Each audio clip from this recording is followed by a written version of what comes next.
You ask Tiger to solve. This deals with linear equations with one unknown. The final result is x equals 8. Let's solve it step by step. Simplify the expression. Expand the parentheses. Simplify the arithmetic. Group like terms. Simplify the arithmetic. Group all constants on the right side of the equation. Add 4 to both sides. Simplify the arithmetic.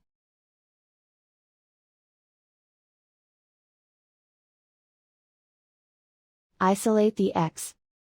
Divide both sides by 6. Simplify the fraction. Find the greatest common factor of the numerator and denominator. Factor out and cancel the greatest common factor.